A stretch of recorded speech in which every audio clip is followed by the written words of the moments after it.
Hi there. Happy Wednesday. It's Facebook Love. I hope everybody's doing okay today. We had a really crazy hailstorm last night, and then it was supposed to rain all day, but ended up being sunny until about an hour ago, and now it's really dark and rainy. Just a normal spring day. Another day feeling a little bit normal. I'm trying not to watch the news because a lot of people are very sick and a lot of people are dying, and I'm trying to stay. I'm trying not to dose myself too much with what makes me feel sad and helpless. So part of why Facebook Love exists is to feel better. This poem is a long one by Robert Frost, one of our American treasures, and no, it's not The Road Less Traveled, because you all know that one. This one is called The Star Splitter, and it touches on a lot of interesting topics, especially, to me, a theme about what we will and will not tolerate in our fellow people, especially our own community. And in these days of being very angry and disillusioned about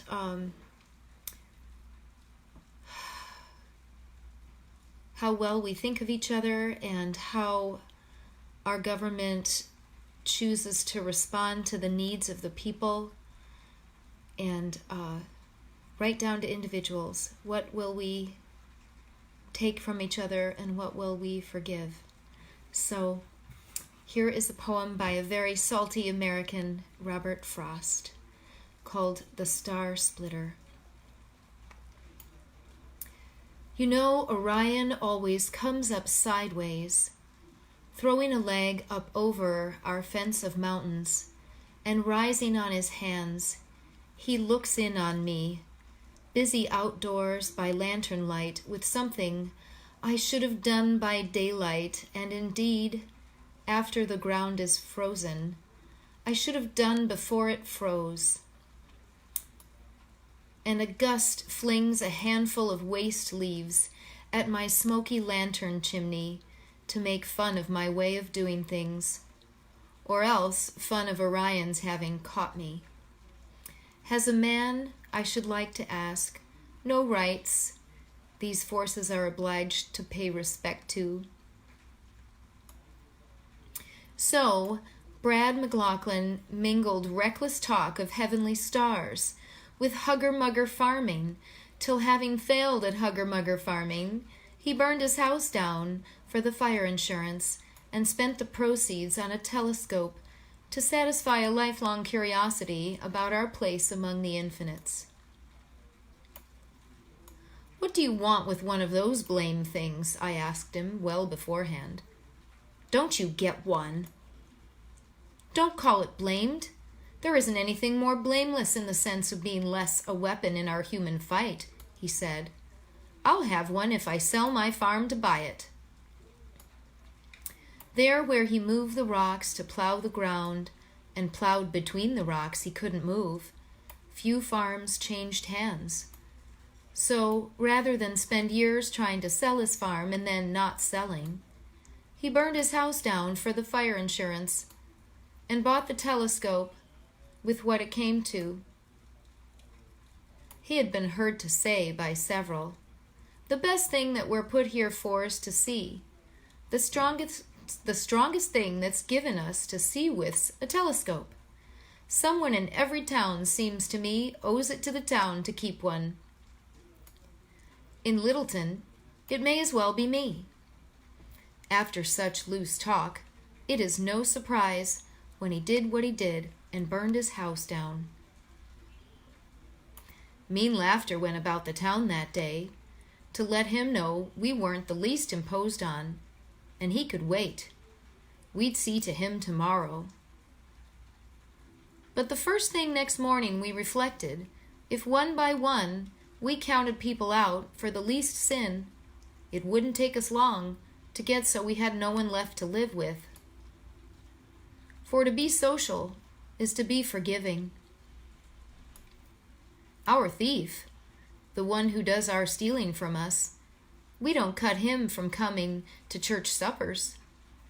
But what we miss, we go to him and ask for. He promptly gives it back. That is, if still uneaten, unworn out, or undisposed of. It wouldn't do to be too hard on Brad about his telescope. Beyond the age of being given one for Christmas gift, he had to take the best way he knew how to find himself in one.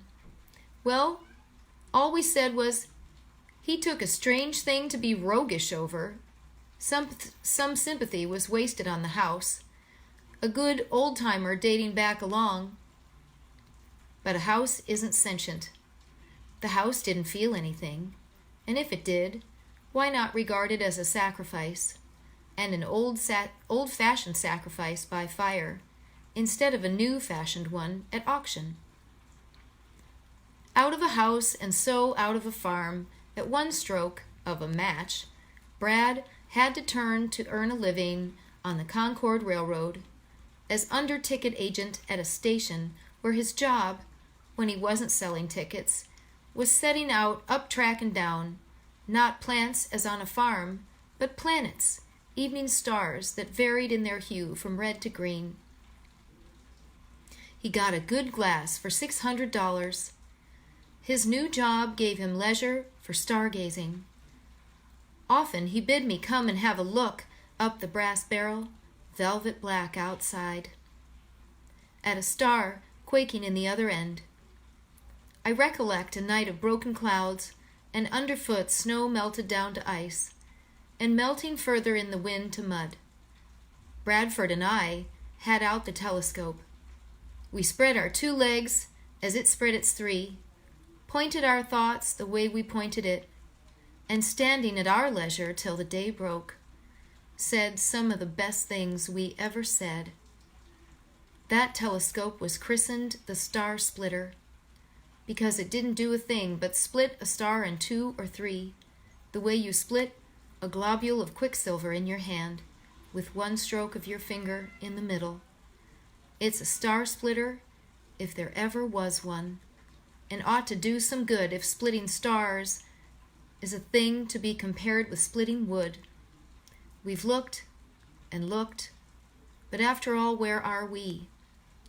Do we know any better where we are, and how it stands between the night to night and a man with a smoky lantern chimney? How different from the way it ever stood? The Star Splitter by Robert Frost. That's a long one. It tells quite a story. I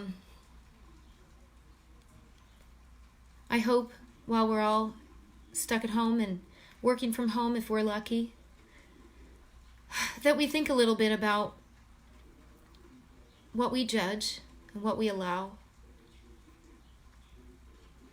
That we think about what kind of life we want to live, whether we're in a big town or a small town.